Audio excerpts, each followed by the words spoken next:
नमस्कार दोस्तों, मेरा नाम आर्यन सिंघल है और मैं एक सेबी रजिस्टर्ड इन्वेस्टमेंट एडवाइजर हूँ।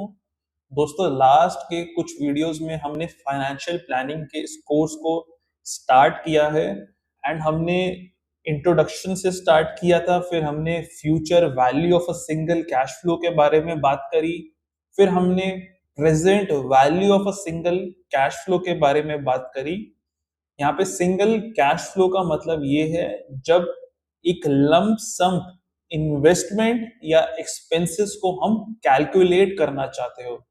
चाहे तो आज जो हम कुछ पैसा लगा रहे हो उसकी हमें फ्यूचर में वैल्यू चाहिए, और या हमें कोई फ्यूचर में वैल्यू ये एक्सपेंसेस पता हो तो उसकी हम आज के टाइम में एक कीमत यानी कि प्रेजेंट वैल्यू निकाल सकते हैं। तो ये दोनों मेथड हम एक स्पेसिफिक सिंगल कैश फ्लो के लिए करते हैं जहां पर की लंप सम अमाउंट इन्वॉल्व होता है। बट दोस्तों, अगर कैश फ्लोस मल्टीपल हो तो हम यूज क्या करेंगे? मल्टीपल कैश फ्लो का मतलब है कि फॉर एग्जाम्पल मैं हर महीने कुछ पैसा इन्वेस्ट कर रहा हूं। फॉर एग्जाम्पल मैंने 5,000 रुपए हर महीने इन्वेस्ट करे अगले 1 साल तक। तो इसमें मल्टीपल कैश फ्लोज इन्वॉल्व है, यानी कि मैंने फर्स्ट मंथ में 5,000 रुपए डाले, दूसरे महीने में 5,000 रुपए डाले, तीसरे महीने में 5,000 रुपए डाले, और इसी तरह अगले 12वें महीने तक मैंने 5,000 रुपए डाले। तो पहले के दो मेथड्स में हमने वन टाइम पेमेंट करी थी या वन टाइम हमने कुछ इन्वेस्ट किया, उसकी हमने फ्यूचर में एक वैल्यू निकाल ली। बट यहाँ पर हम हर महीने या हर हफ्ते फॉर एग्जाम्पल हम कुछ इन्वेस्ट कर रहे हैं। तो जब कैश फ्लोज मल्टीपल होते हैं तो उसे हम बोलते हैं एन्युटी। मतलब कि जब पैसा रेगुलर फ्रीक्वेंसी से एंड साथ ही साथ सेम अमाउंट से इन्वेस्ट किया जाए या कोई एक्सपेंस को कैलकुलेट किया जाए तो उसे हम बोलते हैं एन्युटी। दोस्तों, इसमें बहुत जरूरी है दो शब्दों पे एम्फसाइज करना, हाईलाइट करना। दो शब्द जो है regular frequency and same amount. तो सबसे पहले हम समझते हैं रेगुलर फ्रीक्वेंसी का मतलब क्या है। यानी कि एग्जाम्पल के लिए अगर मैं रेगुलर फ्रीक्वेंसी को एलैबोरेट करूं तो मैं एग्जाम्पल लेता हूं, जैसे कि मैं हर महीने 5,000 रुपए इन्वेस्ट कर रहा हूं अगले 5 साल तक। तो इसमें फ्रीक्वेंसी का मतलब रेगुलर। आज पहले महीने में इन्वेस्ट किया, दूसरे महीने में इन्वेस्ट किया, तीसरे महीने में इन्वेस्ट किया, तो ये रेगुलर हो गया। इरेगुलर क्या होगा? मैंने पहले महीने में इन्वेस्ट किया, फिर सीधा मैंने तीसरे या चौथे महीने में इन्वेस्ट किया, फिर मैंने 5वें महीने में किया, तो वो इरेगुलर हो गया। यहाँ पे रेगुलरिटी है, हर हफ्ते, हर दिन, हर महीने, हर साल। तो इसको हम बोलेंगे रेगुलर फ्रीक्वेंसी। एंड अब दूसरा जो इंपॉर्टेंट वर्ड जिसको हमें हाईलाइट करना है, सेम अमाउंट। तो एग्जाम्पल जो हमने लिया 5,000 रुपए हर महीने अगले 5 साल तक, तो इसका मतलब मैंने 5,000 रुपए आज डाले, 5,000 रुपए दूसरे महीने में डाले, 5,000 रुपए तीसरे महीने में डाले। ऐसे करते करते हर महीने मैंने अगले 5 सालों तक 5,000 रुपए डाले। तो उसको हम बोलेंगे सेम अमाउंट। पहला वर्ड है रेगुलर फ्रीक्वेंसी, दूसरा वर्ड है सेम अमाउंट।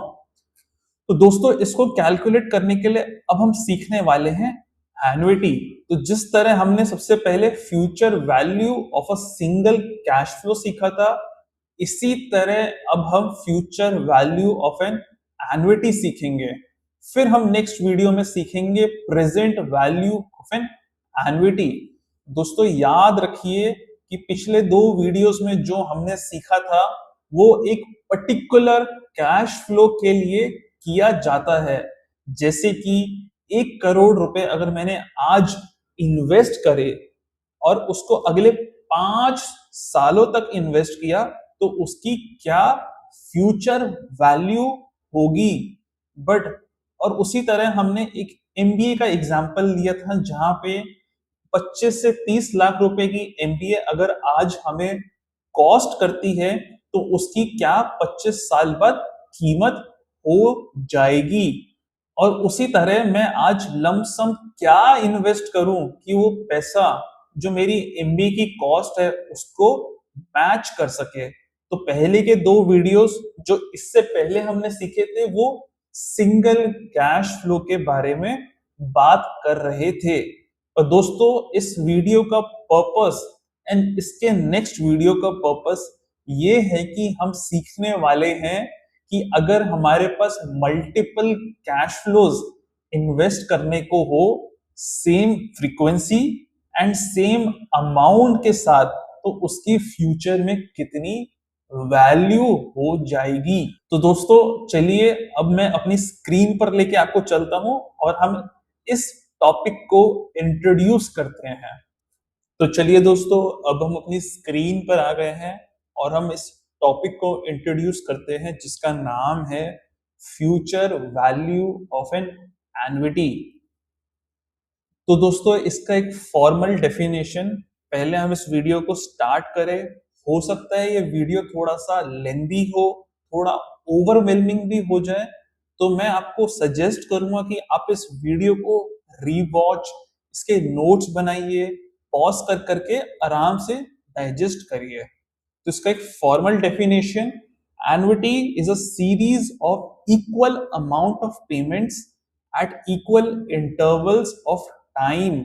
तो जैसे कि दोस्तों हमने अभी इंट्रोडक्शन में बताया था, एक रेगुलर फ्रीक्वेंसी के साथ हम इन्वेस्ट कर रहे हैं, जिसका मतलब है इक्वल इंटरवल्स ऑफ टाइम। हर दिन, हर हफ्ते, हर महीने, तो इसको हम बोलेंगे इक्वल इंटरवल ऑफ टाइम। और दूसरा, इक्वल अमाउंट ऑफ पेमेंट। ऐसा नहीं होना चाहिए दोस्तों, पहले महीने मैंने 5,000 रुपए इन्वेस्ट करे, दूसरे महीने मैंने 10,000 रुपए इन्वेस्ट करे, तीसरे महीने मैंने 15,000 रुपए इन्वेस्ट करे। इसको भी हम देखेंगे कैसे कर सकते हैं। बट जो ये टॉपिक हम सीख रहे हैं, इसमें हम future value of an annuity की बात कर रहे हैं, जहां पे कि मेरी जो इंस्टॉलमेंट्स है वो इक्वल अमाउंट होगी, और जो टाइम फ्रीक्वेंसी है वो इक्वल इंटरवल्स ऑफ टाइम होंगे। तो दोस्तों, एन्युटी दो तरीके के होते हैं, हम इसको आराम से समझेंगे। पहला होता है एन्युटी ड्यू, दूसरा होता है ऑर्डिनरी एन्युटी। तो एन्युटी ड्यू का मतलब दोस्तों ये है कि मैं पैसा शुरू में इन्वेस्ट कर रहा हूं, एट द बिगिनिंग। तो एग्जाम्पल के लिए दोबारा से, अगर सपोज मैं 5,000 रुपए इन्वेस्ट कर रहा हूं हर महीने अगले 5 सालों तक, तो मैं महीने के स्टार्टिंग में इन्वेस्ट कर रहा हूं। एग्जाम्पल के लिए मान लेते हैं, first date of each month I am investing that money. और ऑर्डिनरी का मतलब ये है दोस्तों, मैं 5,000 रुपए जो इन्वेस्ट कर रहा हूं अगले 5 सालों के लिए हर महीने, वो मैं महीने के एंड में कर रहा हूं। तो इसको हम बोलेंगे ऑर्डिनरी। इसको याद रखने का एक बहुत ही इजी तरीका है।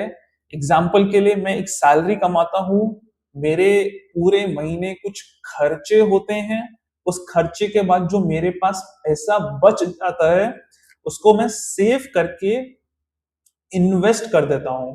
तो मैं एक ऑर्डिनरी पर्सन हूं, तो इसलिए इसको मैं ऑर्डिनरी एन्युटी बोलूंगा, कि मैं महीने के एंड में इन्वेस्ट कर रहा हूं। इसका ये मतलब नहीं है दोस्तों कि जो बंदा महीने के एंड में इन्वेस्ट करता है वो एक ऑर्डिनरी पर्सन है। ये एक याद रखने का तरीका है।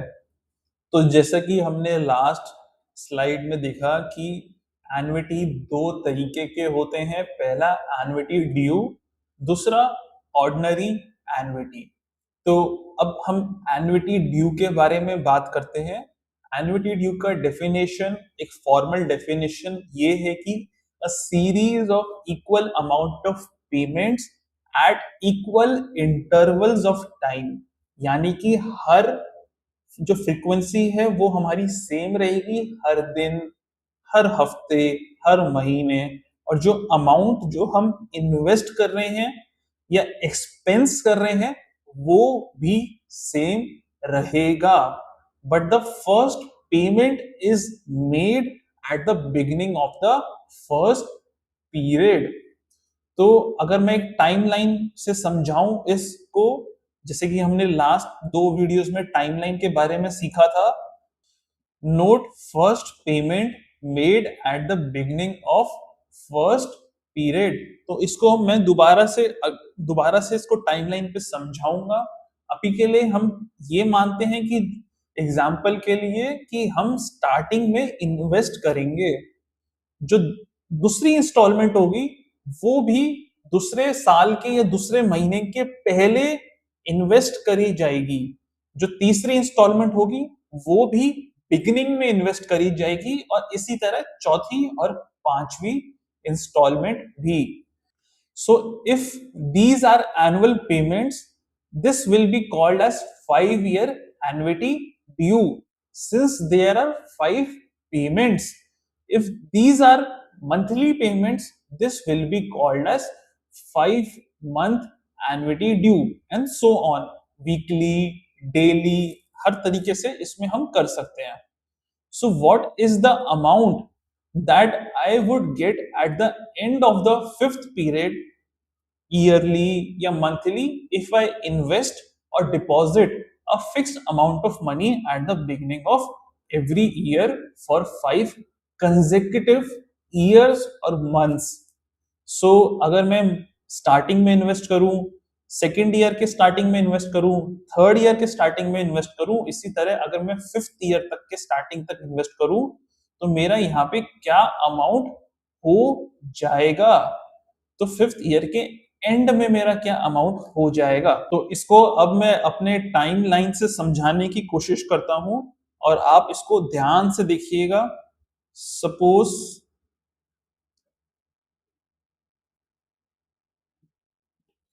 अगर हम बात कर रहे हैं t इज इक्वल्स टू 0, और हम बात कर रहे हैं t is equals to 5 years, 5 साल के लिए हम मान लेते हैं, 5 ईयर्स के लिए हम कुछ अमाउंट इन्वेस्ट कर रहे हैं एट रेगुलर फ्रीक्वेंसी, हर साल हम कुछ इन्वेस्ट करते हैं।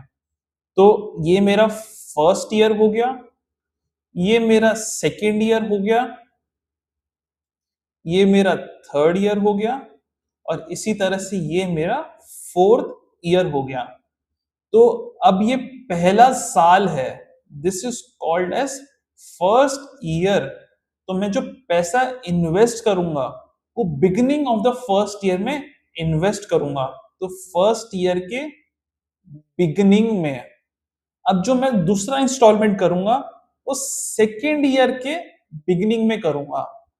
तो देखने में लग रहा है कि हम फर्स्ट ईयर में इन्वेस्ट कर रहे हैं, बट वो फर्स्ट ईयर का एंड है और सेकेंड ईयर का बिगिनिंग है। इसी तरह से ये मेरा थर्ड ईयर का बिगिनिंग है और सेकेंड ईयर का एंड है। ये मेरा फोर्थ ईयर, जब मेरा फोर्थ ईयर स्टार्ट हो गया तो ये मेरा फोर्थ ईयर का बिगिनिंग हो गया, जहां पे मैं अपना 5,000 रुपए इन्वेस्ट करूंगा, और ये मेरा थर्ड ईयर का एंड हो गया। तो अब ध्यान से देखिए, मैं फर्स्ट ईयर के बिगिनिंग में इन्वेस्ट कर रहा हूं, सेकेंड ईयर के बिगिनिंग में इन्वेस्ट कर रहा हूं, थर्ड ईयर के बिगिनिंग में इन्वेस्ट कर रहा हूं, फोर्थ ईयर के बिगिनिंग में इन्वेस्ट कर रहा हूं, और इसी तरह फिफ्थ ईयर के बिगिनिंग में इन्वेस्ट कर रहा हूं। चाहे तो आप इसको ऐसे भी समझ सकते हैं कि मैं फर्स्ट ईयर के एंड में इन्वेस्ट कर रहा हूं, पहला इंस्टॉलमेंट तो हमारा फर्स्ट ईयर के बिगिनिंग में गया, या हम बोल सकते हैं कि आज गया 0, t इज इक्वल टू 0 पे गया, फर्स्ट इंस्टॉलमेंट यहाँ पे गया, सेकेंड इंस्टॉलमेंट मेरा फर्स्ट ईयर के एंड में गया, थर्ड इंस्टॉलमेंट मेरा सेकेंड ईयर के एंड में गया, फोर्थ इंस्टॉलमेंट मेरा थर्ड ईयर के एंड में, और इसी तरह फिफ्थ इंस्टॉलमेंट मेरा फोर्थ ईयर के एंड में गया। यहाँ पे हम 5 इंस्टॉलमेंट के बारे में बात कर रहे हैं, तो हर साल मैंने 5 साल तक पैसा इन्वेस्ट किया, तो बिगिनिंग में इन्वेस्ट किया, यहाँ पे हमने कोई पैसा इन्वेस्ट नहीं किया, तो इसकी हम फ्यूचर की वैल्यू निकालेंगे। जो हमने पहले साल के बिगिनिंग में इन्वेस्ट किया, इसकी क्या फ्यूचर में वैल्यू हो जाएगी, सेकेंड ईयर की क्या फ्यूचर में वैल्यू हो जाएगी, थर्ड ईयर की क्या फ्यूचर में वैल्यू हो जाएगी। इसी तरह मेरी जो मैंने फोर्थ ईयर के बिगिनिंग में जो इन्वेस्ट किया उसकी क्या वैल्यू हो जाएगी, और फिफ्थ ईयर के बिगिनिंग में जो मैंने इन्वेस्ट किया उसकी क्या वैल्यू हो जाएगी। दोस्तों ये टॉपिक और अच्छे से समझ आएगा जब हम इसके बाद ऑर्डिनरी एन्युटी के बारे में बात करेंगे। तो पहले हम पूरे टॉपिक को कवर कर लेते हैं। पहले हमने एन्युटी ड्यू के बारे में बात करी, अब हम इसके बाद ऑर्डिनरी एन्युटी के बारे में भी बात कर लेते हैं। उसके बाद हम अपने एक्सेल पे चलेंगे और इसको प्रैक्टिकली समझेंगे कि जो हमने ये टाइमलाइन के ऊपर बनाया, हर महीने हर साल बिगिनिंग में एंड में कैसे इन्वेस्ट करना है, वो अब हम इसके बाद ऑर्डिनरी एन्युटी के बाद समझेंगे। तो ऑर्डिनरी एन्युटी को हम अब इंट्रोड्यूस करते हैं। इसका एक formal definition, a series of equal amount of payment at equal interval of time, but the first payment is made at the end of the first period. So यहाँ पे note the first payment is made at the end of first period. जो इससे पहले हमने annuity due के बारे में बात करी थी, वहां पे हमने बिगिनिंग में बात करी थी कि पैसा हम यहाँ पे इन्वेस्ट कर रहे हैं, बट ऑर्डिनरी एन्युटी में हम साल के या महीने के या बोले तो फर्स्ट पीरियड के एंड में इन्वेस्ट कर रहे हैं। दूसरा सेकेंड ईयर के सेकेंड मंथ के एंड में इन्वेस्ट कर रहे हैं। उसी तरह थर्ड ईयर के एंड में, फोर्थ ईयर के एंड में एंड फिफ्थ ईयर के एंड में। तो ये सारा इन्वेस्ट करने के बाद मेरी फिफ्थ ईयर या फिफ्थ मंथ में क्या वैल्यू हो जाएगी। तो note the first payment is made after the first period from today. Planning starts today but the first payment is made later. Planning तो हमने आज करके रख ली कि भाई मेरे पास कुछ पैसा कमाने के बाद, खर्चे करने के बाद जो बच जाएगा महीने के एंड में, साल के एंड में, उसको मैं इन्वेस्ट करूंगा।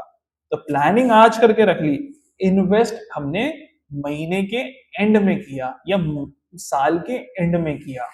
If these are annual payments, this will be called as 5-year ordinary annuity. If these are monthly payments, this will be called as 5-month ordinary annuity. So what is the amount that I would have at the end of the fifth period, yearly, monthly, if I invest or deposit a fixed amount of money at the end of every year for 5 consecutive years. So अब इसको हम दोबारा से timeline पे समझेंगे और अच्छे से समझ आएगा कि हम क्या बात कर रहे हैं। तो ये हमारा टाइमलाइन है, और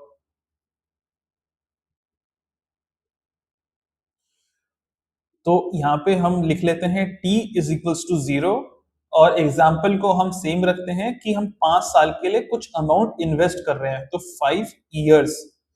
तो यहाँ पे मेरा फर्स्ट ईयर का एंड हो जाएगा, यहाँ पे मेरा सेकेंड ईयर का एंड हो जाएगा, फर्स्ट ईयर का एंड, सेकेंड ईयर का बिगिनिंग, सेकेंड ईयर का एंड, थर्ड ईयर की बिगिनिंग, थर्ड ईयर का एंड, फोर्थ ईयर की बिगिनिंग। दोबारा से समझते हैं दोस्तों, यहाँ पे t इज इक्वल्स टू 0 पे फर्स्ट ईयर की बिगिनिंग, फर्स्ट ईयर के एंड पे सेकेंड ईयर की बिगिनिंग, थर्ड ईयर के सेकेंड ईयर के एंड पर थर्ड ईयर की बिगिनिंग, थर्ड ईयर के एंड पर फोर्थ ईयर की बिगिनिंग, और फोर्थ ईयर के एंड पर फिफ्थ ईयर की बिगिनिंग। इसको समझना बहुत जरूरी है। बिगिनिंग का मतलब क्या है, एंड का मतलब क्या है, इसी से हमारा पूरा एन्युटी ड्यू और ऑर्डिनरी एन्युटी पूरा क्लियर हो जाएगा। एन्युटी ड्यू में हम बिगिनिंग में इन्वेस्ट कर रहे हैं, ऑर्डिनरी एन्युटी में हम साल के एंड में इन्वेस्ट कर रहे हैं। तो अगर सपोज मैं यहाँ पे कुछ इन्वेस्ट करता हूं तो वो मेरा कितना अमाउंट हो जाएगा। इसी तरह से ये वाला अमाउंट सेकेंड ईयर के एंड में जो मैं इन्वेस्ट करूंगा वो कितना हो जाएगा, थर्ड ईयर के एंड में, फोर्थ ईयर के एंड में, और जो मैं लास्ट अमाउंट फिफ्थ ईयर के एंड में इन्वेस्ट करूंगा वो कितना एक वैल्यू हो जाएगा। तो दोस्तों हम इसका फॉर्मूला समझते हैं, फॉर्मूले से चीजें बहुत क्लियर हो जाएंगी जो हम एक्सेल में यूज करेंगे। फ्यूचर वैल्यू ब्रैकेट में हम जब ये future value is equal to F B Excel में लिखेंगे तो चीजें ऑटोमेटिकली पॉपअप हो जाएंगी, बट इसको हम ब्रेक करके डाइवर्स डिसइंटीग्रेट करके चीजों को समझते हैं। तो फ्यूचर वैल्यू ब्रैकेट में rate NPER PMT present value और टाइप। अब दोस्तों रेट को हम समझते हैं। रेट यहाँ पे हम बात कर रहे हैं रेट पर पीरियड। तो अगर हमारा अमाउंट हम हर साल कुछ इन्वेस्ट कर रहे हैं तो यहाँ पे हम लिख देंगे परसेंटेज में। बट अगर हम कुछ हर क्वार्टरली इन्वेस्ट कर रहे हैं, हर सेमी एनुअली इन्वेस्ट कर रहे हैं, तो अगर सपोज सेमी एनुअली इन्वेस्ट कर रहे हैं तो डिवाइड बाय 2 कर देंगे, क्वार्टरली कर रहे हैं तो 4 कर देंगे, और अगर हम हर महीने इन्वेस्ट कर रहे हैं तो 12 लिख देंगे। एनपीआर मतलब कि कितने टाइम्स के लिए हम इन्वेस्ट कर रहे हैं। सपोज मैं 5,000 रुपए हर साल इन्वेस्ट कर रहा हूं अगले 5 सालों तक के लिए, तो मैं एनपीआर में यहाँ पे 5 लिख दूंगा। अगर मैं यहाँ पे 5,000 रुपए इन्वेस्ट कर रहा हूँ हर महीने अगले 5 सालों के लिए, तो मैं 12 महीने इंटू 5 साल, इसका मतलब कि 60 टाइम्स में इन्वेस्ट कर रहा हूं। तो यहाँ पे number of times I am investing, number of period, PMT. अब ये बहुत जरूरी है, पीएमटी मतलब पेमेंट्स। एक्सेल एन्युटी को पेमेंट्स की तरह समझता है। तो सपोज मैंने यहाँ पे इन्वेस्ट कर रहा हूं हर साल 5,000 रुपए, तो यहाँ पे मैं लिख दूंगा पीएमटी 5,000। अब यहाँ पे दोस्तों याद रखना है कि हम यहाँ पे पैसा अपनी पॉकेट से इन्वेस्ट कर रहे हैं और फ्यूचर में हमें कुछ पैसा वापसी मिलेगा। तो ये आउट फ्लो है अभी के लिए -5,000। ये दोस्तों हमने फ्यूचर वैल्यू के टाइम पे भी सीखा था कि क्यों इंपॉर्टेंट है कैश फ्लोस को माइनस और पॉजिटिव की तरह सोचना। अभी मेरा आउटफ्लो हो रहा है, फ्यूचर में मेरा इनफ्लो होगा। फ्यूचर प्रेजेंट वैल्यू अभी के लिए हमने ये लास्ट वीडियो में समझ लिया था, तो इसको हम अभी पॉज कर देते हैं। टाइप दोस्तों यहाँ पे टाइप, अब जो हमने लास्ट 2 वीडियोस में सीखना रह गया था, यहाँ पे हम सीखते हैं डिफॉल्ट सेटिंग में टाइप 0 लेता है। अगर आप एक्सेल को टाइप नहीं बताएंगे और आप प्रेजेंट वैल्यू पे ही ब्रैकेट को क्लोज कर देंगे तो वो ऑटोमेटिकली टाइप को 0 ले लेगा। बट अगर आप स्पेसिफिकली मेंशन करेंगे टाइप 0 या टाइप 1, सिर्फ 2 ही वैल्यू होती है, या तो टाइप में 0 होगा या टाइप में 1 होगा। तो 0 होगा तो एक्सेल अपने आप समझ जाएगा कि वो ऑर्डिनरी एन्युटी के बारे में बात करी जा रही है, और अगर वो 1 होगा तो एक्सेल समझ जाएगा कि आप एन्युटी ड्यू के बारे में बात कर रहे हो। तो 0 मतलब ऑर्डिनरी एन्युटी और 1 मतलब एन्युटी ड्यू। तो एक्सेल को आपको जब भी आपको एन्युटीज के बारे में बात कर रहे हो तो ये मेंशन करना जरूरी है कि आप वो पैसा स्टार्टिंग में इन्वेस्ट कर रहे हो कि एंड ऑफ द पीरियड में इन्वेस्ट कर रहे हो। तो अगर स्टार्टिंग में इन्वेस्ट कर रहे हो तो 1 यानी कि एन्युटी ड्यू, और अगर आप एंड ऑफ द पीरियड में इन्वेस्ट कर रहे हो तो ऑर्डिनरी एन्युटी मतलब कि 0। तो दोस्तों अब हम अपना एक एग्जाम्पल से चीजों को और क्लियर करते हैं, फिर इसके बाद हम एक्सेल पे चलेंगे और इस एग्जाम्पल को सॉल्व करेंगे। अभी हमने सीखा कि is equal to future value करके हम कैसे एक्सेल पे सॉल्व कर सकते हैं। तो एग्जाम्पल बहुत ही सिंपल है।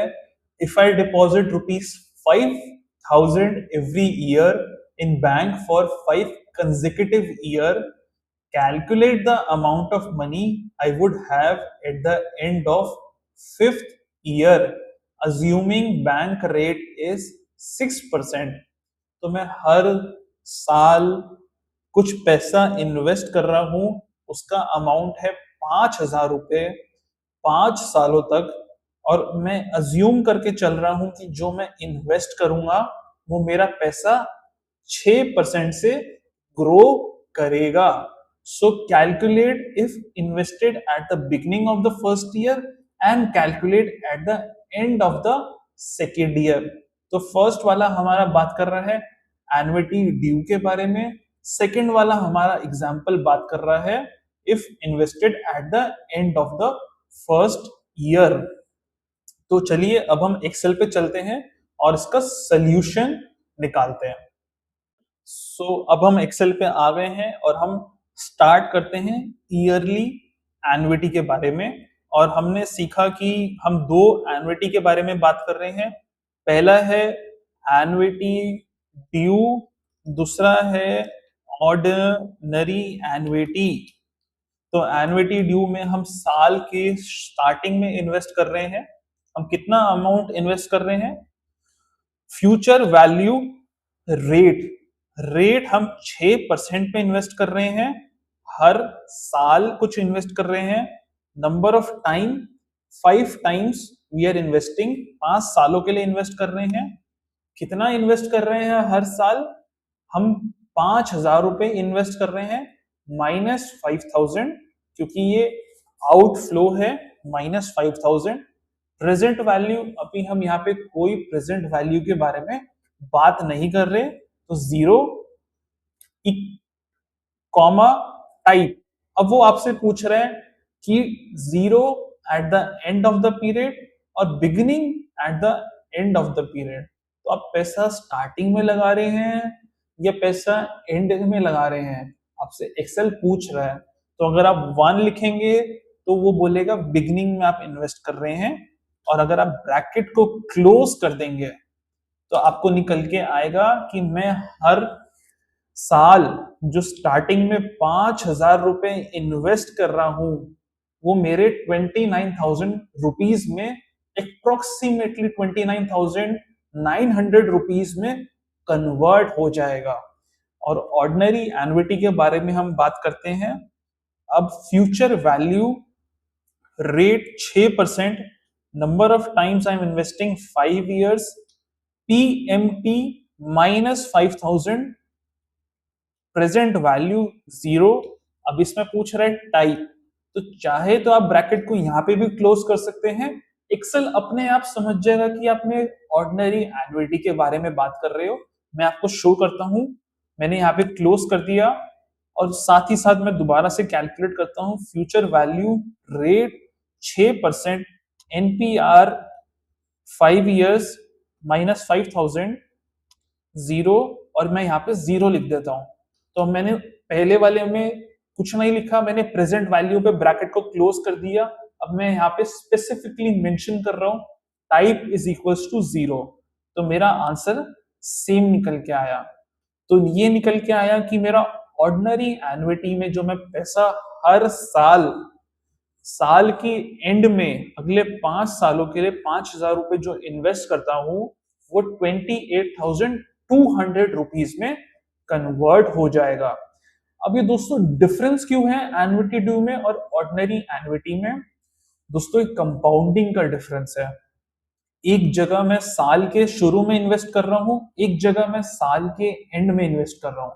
चलिए मैं आपको अपने दोबारा से टाइमलाइन पे लेके चलता हूं और ये समझाता हूं। तो दोस्तों चलिए अब हम अपने दोबारा से टाइमलाइन पे आ गए हैं और ये समझते हैं कि ये डिफरेंस क्यों आया। एक जगह मैं स्टार्टिंग में इन्वेस्ट कर रहा हूं और एक जगह मैं साल के एंड में इन्वेस्ट कर रहा हूं, तो ये डिफरेंस आया। सपोज दोस्तों यहाँ पे t इज इक्वल टू 0 पे 1 ईयर एट द बिगिनिंग हो जाएगा, t इज इक्वल टू 0 पे फर्स्ट ईयर की बिगिनिंग, यहाँ पे सेकेंड ईयर की बिगिनिंग। यानी कि फर्स्ट ईयर का एंड, दूसरे में सेकेंड ईयर का एंड, और थर्ड ईयर की बिगिनिंग। इसी तरह दोस्तों थर्ड ईयर का एंड, फोर्थ ईयर की बिगिनिंग, और यहाँ पे फोर्थ ईयर का एंड, फिफ्थ ईयर की बिगिनिंग, और यहाँ पे हम बोलेंगे फिफ्थ ईयर का एंड। तो दोस्तों मैंने यहाँ पे इन्वेस्ट किया 5,000, मैंने यहाँ पे इन्वेस्ट किया 5,000 और एन्युटी ड्यू में, यहाँ पे इन्वेस्ट किया 5,000, यहाँ पे इन्वेस्ट किया 5,000, और यहाँ पे 5 बार इन्वेस्ट किया, स्टार्टिंग में इन्वेस्ट किया। तो ये पैसा यहाँ पे भी कंपाउंड हुआ, यहाँ पे भी कंपाउंड हुआ, यहाँ पे भी कंपाउंड हुआ, यहाँ पे, यहाँ पे, यहाँ पे पैसा 5 सालों के लिए कंपाउंड हुआ, first year, second year, third year, fourth year, fifth year. यहाँ पे पैसा 4 सालों के लिए कंपाउंड हुआ, यहाँ पे पैसा 3 सालों के लिए कंपाउंड हुआ, यहाँ पे 2 साल के लिए, और यहाँ पे 1 साल के लिए। बट ऑर्डिनरी एन्युटी में दोस्तों मैंने पैसा इन्वेस्ट ही साल के एंड में किया, तो यहाँ पे पैसा 4 साल के लिए कंपाउंड हुआ, first year, second year, third year, fourth year. जब मैंने सेकेंड इंस्टॉलमेंट अपना इन्वेस्ट किया सेकेंड ईयर के एंड में, तो मेरा पैसा first year, second year, third year सिर्फ 3 सालों के लिए कंपाउंड हुआ, यहाँ पे 2 सालों के लिए, यहाँ पे 1 साल के लिए। और दोस्तों यहाँ पे तो कंपाउंड ही नहीं हुआ, यहाँ पे मैंने इन्वेस्ट किया और उसी की मैंने फ्यूचर वैल्यू निकाली। सपोज मैं बात कर रहा हूँ कि आज मैंने इन्वेस्ट किया और मेरे को बताओ आज ही उसकी वैल्यू कितनी है, तो उसकी वैल्यू तो सेम ही है आज, तो इसको कंपाउंड होने का टाइम ही नहीं मिला। तो दोस्तों अब हम अपने नेक्स्ट एग्जाम्पल पे आ गए हैं और हम लास्ट एग्जाम्पल सीखते हैं, इसके बाद हम एक और एग्जाम्पल सीखेंगे। If I deposit 5,000 rupees every month in bank for 5 years, calculate the amount of money I would have at the end of 5th year, assuming bank rate 6% per annum. So first हम beginning में करेंगे और दूसरा हम and of the month में करेंगे। तो चलिए अब हम अपने एक्सेल पे चलते हैं और इसको स्टार्ट करते हैं। तो चलिए अब हम अपने एक्सेल पे आ गए हैं और इसको अब हम स्टार्ट करते हैं।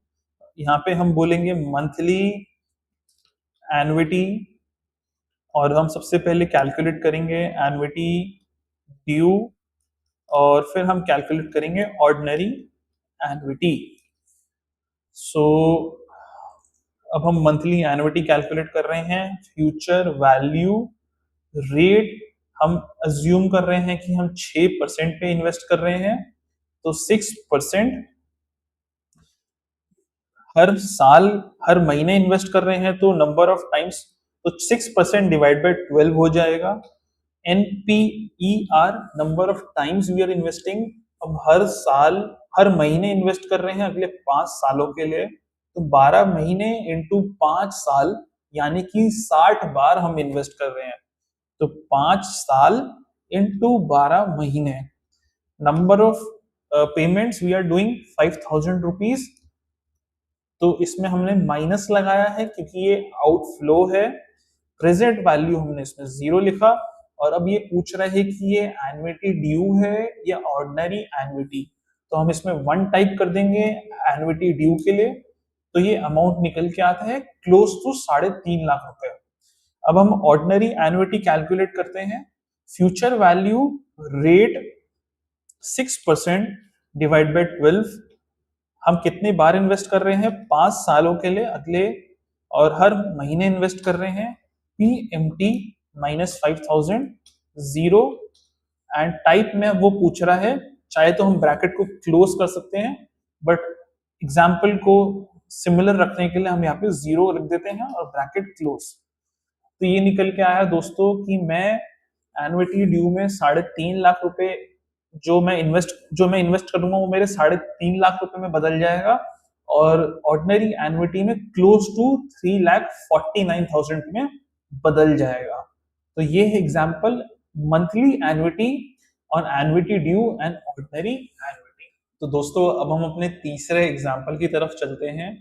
If a 20-year plans to invest 1 lakh rupees at the end of every year first payment will be made 1 year from today till he is 60। Last payment जो होगी वो 60 की उम्र तक करी जाएगी। सो what is the amount of money he or she would have accumulated when they turn 60। So example ये है दोस्तों कि एक 20 साल का बच्चा हर साल कुछ पैसा कमा रहा है, कुछ खर्चे भी हैं, वो पैसा जो बच जाता है साल के एंड में वो चाह रहा है कि मैं वो इन्वेस्ट करूं 20 साल की उम्र से लेके 60 की उम्र तक, यानी कि 40 साल। और जो अमाउंट वो इन्वेस्ट करना चाह रहा है वो है क्लोज टू 1 लाख रुपीज। तो दोस्तों यहाँ पे हम दो इंस्ट्रूमेंट के बारे में बात करेंगे। पहला इंस्ट्रूमेंट है पब्लिक प्रोविडेंट फंड, जो कि एक गवर्नमेंट का इंस्ट्रूमेंट है जहाँ पे क्लोज टू अभी हमें 7.1% पर एनम का रिटर्न मिल रहा है। आपको चेक करना चाहिए कि ये एवरी क्वार्टर कितना रिटर्न मिलता है। हर क्वार्टर में इसके रिटर्न्स में वेरिएशंस होते रहते हैं। और दूसरा प्रोडक्ट है ELSS, जिसको हम बोलते हैं इक्विटी लिंक्ड सेविंग स्कीम्स, जो कि दोनों जो प्रोडक्ट है PPF और ELSS ये सेक्शन 80C के अंडर आते हैं और इसमें हमें अप टू 1,50,000 का टैक्स रिबेट मिलता है अकॉर्डिंग टू ओल्ड रेजीम। तो जरूरी है आपको इसके बारे में पढ़ना। अब चलिए दोस्तों, अब हम अपने एक्सेल पे चलते हैं और इस दोनों के प्रोडक्ट के हम सॉल्यूशंस को निकालते हैं। तो दोस्तों अब हम अपने एक्सेल पे आ गए हैं और एग्जाम्पल हम दो ले रहे हैं, PPF और ELSS। अभी हम यहाँ पे हर साल इन्वेस्ट कर रहे हैं, साल के एंड में इन्वेस्ट कर रहे हैं। करंट एज उस बच्चे की 20 साल की है और वो 60 की उम्र तक इन्वेस्ट करना चाह रहा है। तो जो हमारी इन्वेस्टेबल एज है वो है 40 इयर्स और PPF में हमें 7.1% का इंटरेस्ट मिल रहा है, ELSS में हमें 12% का मिल रहा है। दोस्तों याद रखिए कि जो इसमें रिटर्न्स के बारे में बात करी जा रही है वो एक एजुकेशनल पर्पस के लिए ही है। तो चलिए अब हम अपना फ्यूचर वैल्यू निकालते हैं। Rate is 7.1%, number of period is हम 40 साल के लिए इन्वेस्ट कर रहे हैं, तो 40 इयर्स। हम कितना इन्वेस्ट कर रहे हैं हर साल? 1 lakh rupees at the end of each year, so 1 lakh. और हम अभी कुछ प्रेजेंट वैल्यू इन्वेस्ट नहीं कर रहे। और टाइप में वो पूछ रहा है कि आप साल के शुरू में इन्वेस्ट कर रहे हैं कि साल के एंड में इन्वेस्ट कर रहे हैं, तो यहाँ पे हम 0 लिख देंगे। और चाहे तो आप प्रेजेंट वैल्यू पे भी ब्रैकेट को क्लोज कर सकते हैं। एक्सेल ऑटोमेटिकली अंडरस्टूड कर लेगा कि वो ऑर्डिनरी एन्युटी के बारे में बात करी जा रही है। सो एंटर करेंगे तो ये निकल के आता है कि जो हम 1 लाख रुपए इन्वेस्ट करेंगे from 20 to 60 eight the end of each year, तो वो क्लोज टू 2.05 करोड़ हो जाएगा। अब ELS के बारे में हम बात करते हैं।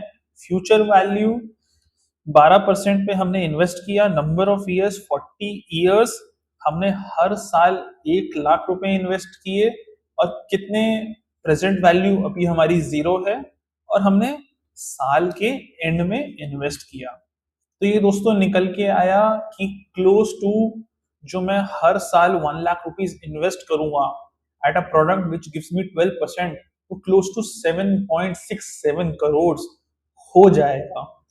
तो अब हम अपने नेक्स्ट एग्जाम्पल पे चलते हैं और इस सेशन को फिर हम कंक्लूड करते हैं। तो दोस्तों आज का ये 4th एग्जाम्पल है। If a person is 20 years plans to invest 10,000 per month, first payment to be made 1 month from today till he is 60, last payment जो करेगा वो 60 की उम्र तक करेगा। एग्जाम्पल जो इससे पहले वाला था वो हम बात कर रहे थे एनुअल एन्युटी की, वो साल के एंड में इन्वेस्ट करेगा। यहाँ पे हम बात कर रहे हैं कि जो ये बच्चा है महीने के कुछ इसके इनकम है, महीने के कुछ खर्चे हैं, जो सेविंग्स है वो इन्वेस्ट करना चाह रहा है, that is close to 10,000 rupees. So what is the amount of money he or she would have accumulated when they turn 60? यहाँ पे प्रोडक्ट हम दोनों को सेम रखते हैं। एक प्रोडक्ट है जिसका नाम है provident fund, public provident fund जो हमें 7.1% का इंटरेस्ट रेट दे रहा है, और दूसरा हमारा प्रोडक्ट है ELSS जो हमें क्लोज टू 12% का रिटर्न दे रहा है। तो चलिए दोस्तों, अब हम अपने एक्सेल पे चलते हैं और इसको सोल्यूशन करते हैं। सो फ्यूचर वैल्यू रेट हम 7.1% पे इन्वेस्ट कर रहे हैं, बट यहाँ पे हम हर महीने इन्वेस्ट कर रहे हैं, तो जो हमें रेट पर पीरियड निकालना है 7.1% डिवाइड बाय 12, तो इससे हमारा मंथली रेट निकल के आ जाएगा। हम कितने टाइम के लिए इन्वेस्ट कर रहे हैं? 40 इयर्स के लिए इन्वेस्ट कर रहे हैं, पर हर महीने इन्वेस्ट कर रहे हैं। सो 40 इयर्स इंटू 12 मंथ्स, चाहे तो आप 480 भी लिख सकते हैं और चाहे तो आप 40 इयर्स इंटू 12 मंथ्स लिख देंगे, तो एक्सेल ऑटोमेटिकली 480 मंथ्स समझ जाएगा। PMT हम हर महीने 10,000 रुपए इन्वेस्ट कर रहे हैं, प्रेजेंट वैल्यू अभी 0 है, और हम साल महीने के एंड में इन्वेस्ट कर रहे हैं, so and of the period is 0। तो ये निकल के आया दोस्तों कि जो मैं 10,000 रुपए जो हर महीने इन्वेस्ट करूंगा 20 की उम्र से लेके 60 की उम्र तक, वो 7.1% पे क्लोज टू 2.7 करोड़ रुपीस हो जाएगा। दोस्तों अब हम फ्यूचर वैल्यू निकालते हैं ELSS का। अगर हम मंथली एन्युइटी के बारे में बात कर रहे हैं, सो रेट इज 12%। हम यहाँ पे रेट पर पीरियड के बारे में बात कर रहे हैं, क्योंकि अब यहाँ पे हम मंथली फ्रीक्वेंसी के बारे में बात कर रहे हैं, तो 12% डिवाइड बाय 12 हो जाएगा। Number of times we are investing is 40 years each month, every month, so 40 into 12, हर महीने कितना इन्वेस्ट कर रहे हैं? 10,000 रुपीज, प्रेजेंट वैल्यू 0, और ऑर्डिनरी एन्युइटी के बारे में बात की जा रही है तो 0। यहाँ पे हम ब्रैकेट को क्लोज करेंगे, तो दोस्तों ये निकल के आता है कि अगर मैं 20 की उम्र से स्टार्ट करता हूँ और 60 की उम्र तक इन्वेस्ट करता हूँ, तो जो मैं 40 साल इन्वेस्ट करूंगा हर महीने, महीने के एंड में 10,000 रुपए, और अगर वो 12% से ग्रो होते हैं तो they are close to 11.76 crore rupees. अब दोस्तों मैंने एक मॉडल बनाया है फ्यूचर वैल्यू ऑफ एन्युइटी के ऊपर, चलिए मैं आपको वो मॉडल शो करता हूं जिससे कि आपकी भी लर्निंग हो सके। एक मॉडल है future value of annuity due, और दूसरा मॉडल है future value of ordinary annuity. ये मॉडल मैं आपको शेयर करूंगा, इसकी जो फाइल होगी मैं ड्राइव पे अपलोड कर दूंगा, और आप डिस्क्रिप्शन से इस मॉडल को डाउनलोड कर सकते हैं और अपने सिस्टम पे इसके साथ परम्यूटेशन कॉम्बिनेशन के साथ आप इसके सॉल्यूशंस को फाइंड करें। सो फ्रीक्वेंसी हम यहाँ पे बात कर रहे हैं, जैसा कि हमने बात किया था पहले के 2 वीडियोस में, अगर फ्रीक्वेंसी एनुअल है तो 1 लिखेंगे, सेमी एनुअल है तो 2 लिखेंगे, क्वार्टरली है तो 4 लिखेंगे, तो फ्रीक्वेंसी 1 हो गया। रेट पर पीरियड हम पहले वाले एग्जांपल भी चल रहे हैं जहां पे हमने 20 की उम्र से 60 की उम्र तक इन्वेस्ट किया, हर साल इन्वेस्ट किया, साल के एंड में इन्वेस्ट किया, तो 7.1% जो कि हमारा PPF प्रोडक्ट है। Number of times we have invested, number of period which is 40 years, हर साल हम कितना इन्वेस्ट कर रहे हैं? 1 लाख रुपीस, और present value of cash outflow, अभी हम कुछ इन्वेस्ट नहीं कर रहे तो प्रेजेंट वैल्यू 0 हो गई। टाइप अगर ऑर्डिनरी एन्युइटी है तो 0, तो इसमें ऑटोमेटिकली लिखा हुआ है, तो सोल्यूशन निकल के आया क्लोज टू 2.04 करोड़ रुपीस। अगर मैं यहाँ पे ऑर्डिनरी एन्युइटी की जगह एन्युइटी ड्यू के बारे में बात करता हूँ, तो यहाँ पे सब कुछ सेम है। यहाँ पे टाइप में मैंने 1 लिखा हुआ है, तो एक्सेल ऑटोमेटिकली कैलकुलेट करेगा कि जो मैं अगर हर साल 20 की उम्र से 60 की उम्र तक इन्वेस्ट करता हूँ, पर मैं यहाँ पे बिगिनिंग ऑफ द ईयर में इन्वेस्ट करता हूँ, तो वो मेरा 1 लाख रुपीस जो मैं इन्वेस्ट करूंगा महीने साल के स्टार्टिंग में, तो क्लोज टू 2.2 करोड़ रुपीस हो जाएगा।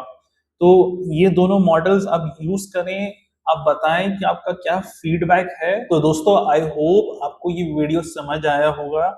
जिसमें हमने बात करी future value of an annuity.